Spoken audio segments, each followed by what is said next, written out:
Humans are now hackable animals. Yes. The whole idea that humans have this soul or spirit and they have free will and nobody knows what's happening inside them, that is over. You are bowing down to something that in the end is idolatrous because it is less than God.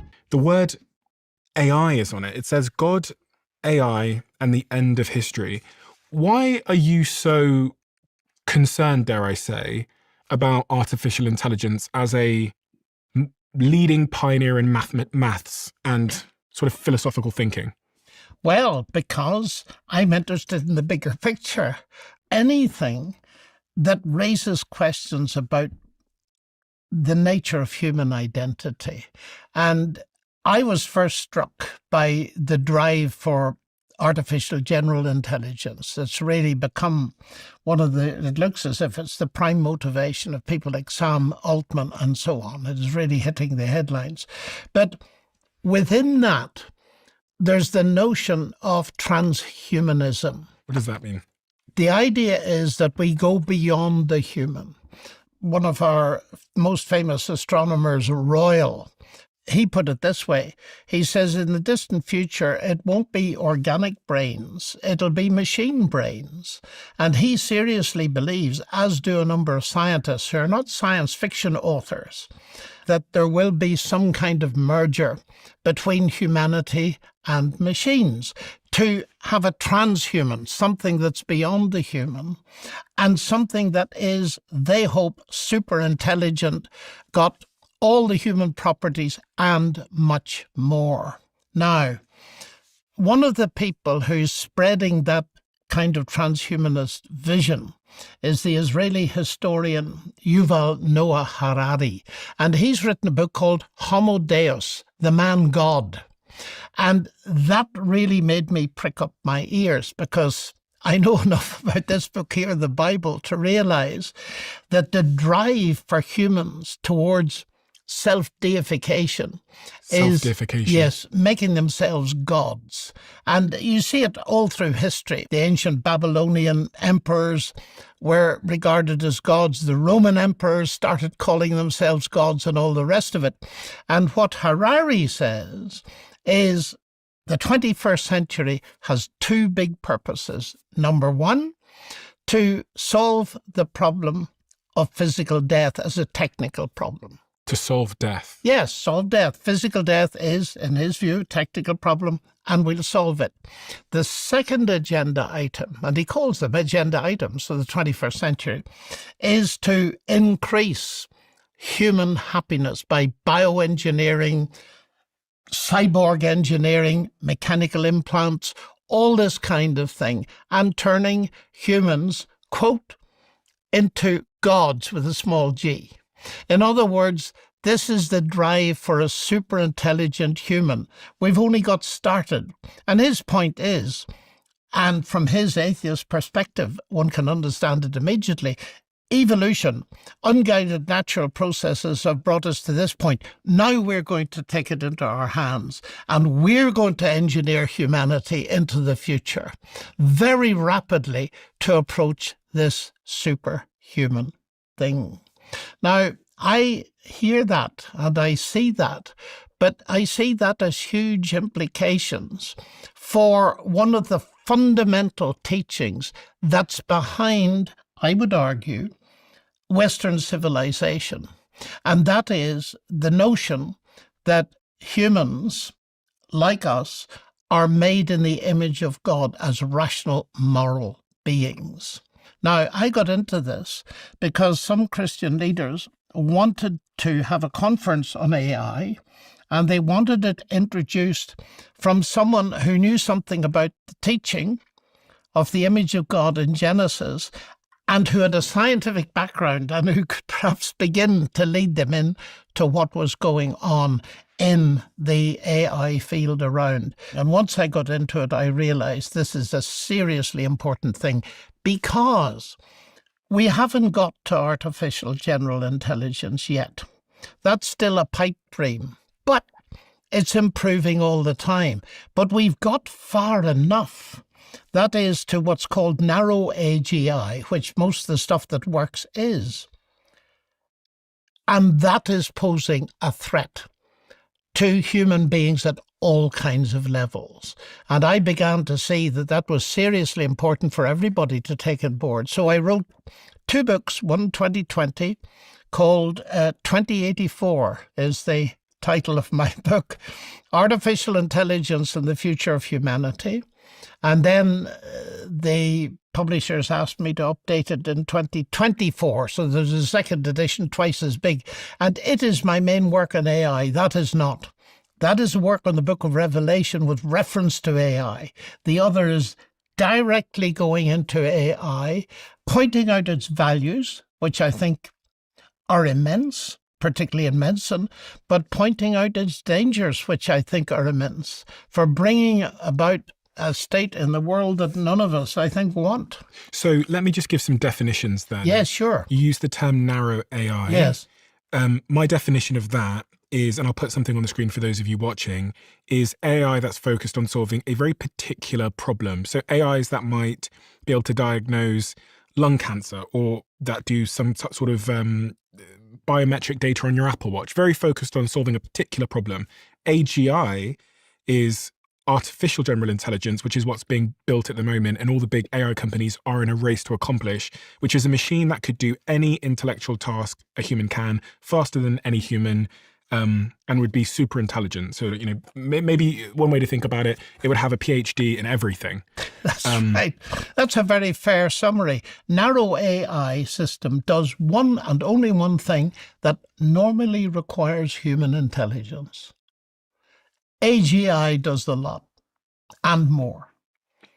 You wrote this book, 2084. You highlighted in there some of the concerns that you think are being overlooked in this race for AGI at the moment. Well, they're not overlooked by everybody. There is huge concern. There's been a very interesting book published not long ago by Karen Howe. Oh, she was here. She's fantastic. Well, there you are. And she has got some very interesting metaphors. The pursuit of the machine god, which I think is a brilliant summary of what's going on. And I found it very illuminating because she's obviously got very close to the major operators in this.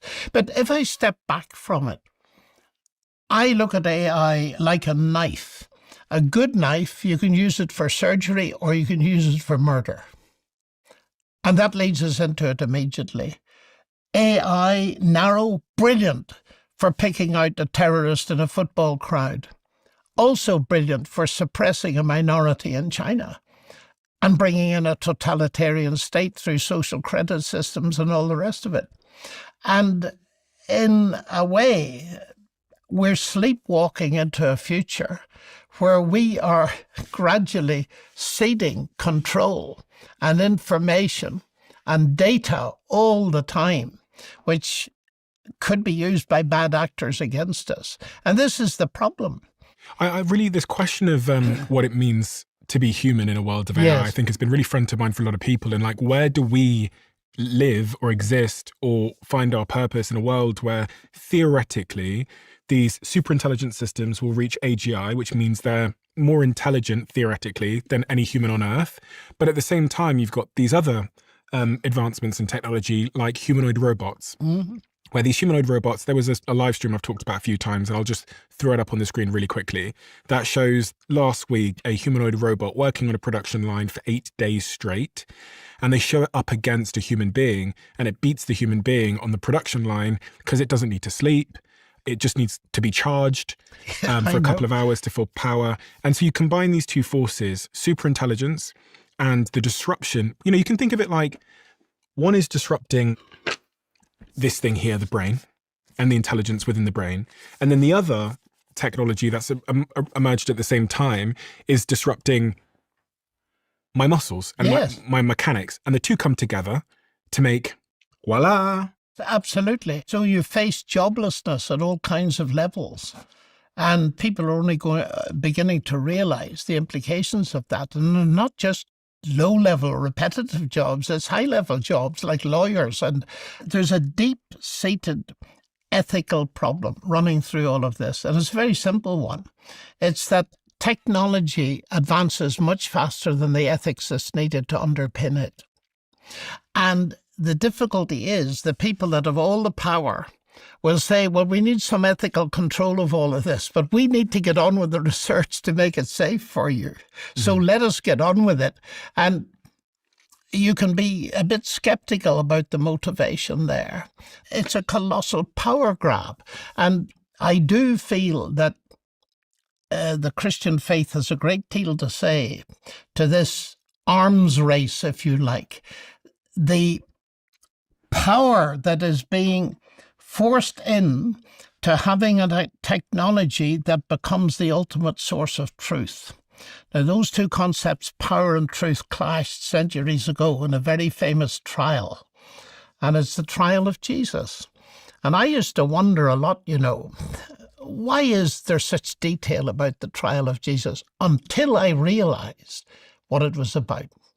Jesus was put on trial for political terrorism, to put it in modern terminology.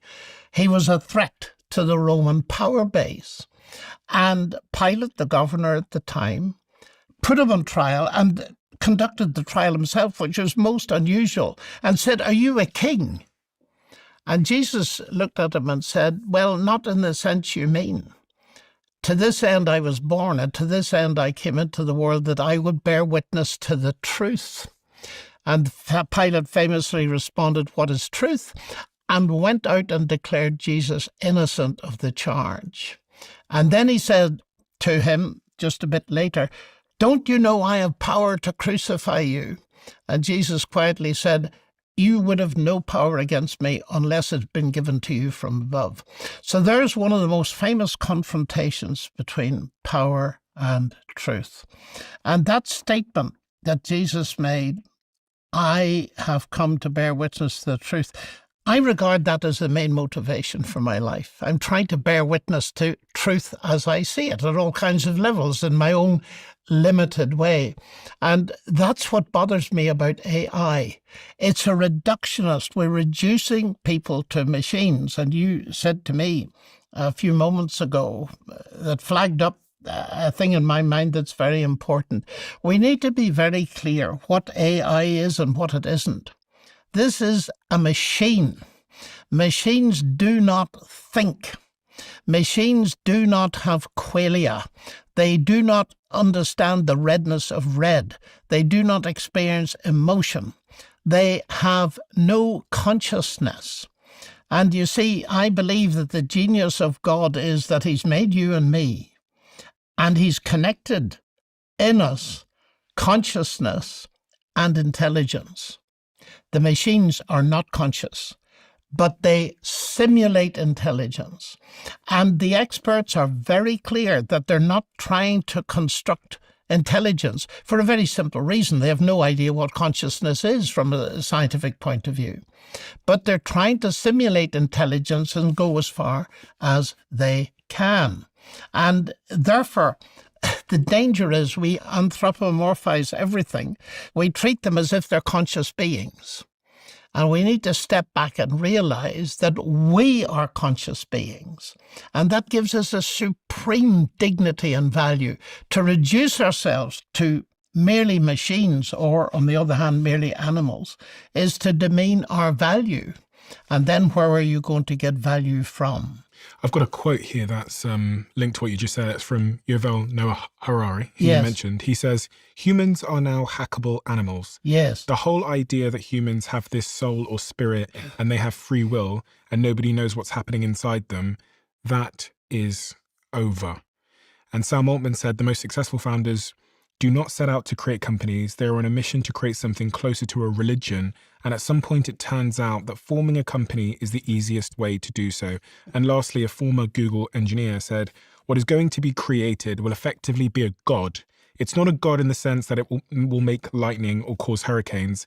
But if there is something 1 billion times smarter than the smartest human, what else can you call it?"